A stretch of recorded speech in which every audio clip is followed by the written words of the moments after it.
ગુજરાતમાં વરસાદી માહોલ છવાયો છે તો દક્ષિણ ગુજરાતમાં આવેલો ગીરા ધોધ સોળે કળાએ ખીલ્યો છે। ગુજરાતમાં ગીરા ધોધ નિહાળવા પ્રવાસીઓ ઉમટી પડ્યા છે તો બીજી તરફ અંબિકા, પૂર્ણા, ખાપરી, ગીરા નદી બે કાંઠે વહેતી રહી છે।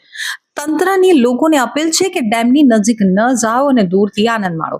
અંબિકા નદીના વઘઈ પાસે આંબાપાડાના ધોધ તરીકે પણ સ્થાનિકો માટે ગીરા ધોધનું અલગ મહત્વ છે। અંબિકા નદી આમ તો તોફાની નદી કહેવાય છે, પરંતુ અહીં 300 ફૂટના વિશાળ પટમાં શાંતિથી વહે છે। અંબિકા નદીની જળરાશિ અહીં કાળમીંડ શિલાઓ ઉપરથી 100 ફૂટ નીચે ખાબકે છે, ત્યારે જળધોધનું આ વિહંગમ દ્રશ્ય નજર સામે આવતા પર્યટકો રોમાંચિત થઈ ઉઠે છે।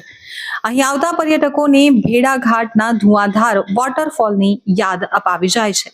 તો ડાંગના નાયગ્રા ધોધ તરીકે ઓળખાતા આ વોટરફોલની નજીક જાઓ ત્યારે પવનના સુસવાટા સાથે 100 ફૂટ ઊંચેથી નીચે ખાબકતા જળ પ્રતાપમાંથી ઉડતી પાણીની શિખર અને ચોક્કસ ભીંજાઈ નાખતી હોય છે।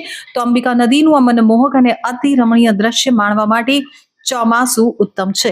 ચોમાસાની ઋતુ અનુકૂળ હોવાથી આ ઋતુમાં અહીં પર્યટકોનો મેળાવડો જામે છે। સહ્યાદ્રી પર્વતમાળામાંથી નીકળતી અંબિકા નદી અહીં 300 ફૂટના વિશાળ પટમાં ગીરા ધોધનું પ્રાકૃતિક દ્રશ્ય રચે છે। પ્રકૃતિના ચાહક એવા પર્યટકોની અહીંની મુલાકાત તેમના માટે એક યાદગાર સંભારણું બની જાય છે।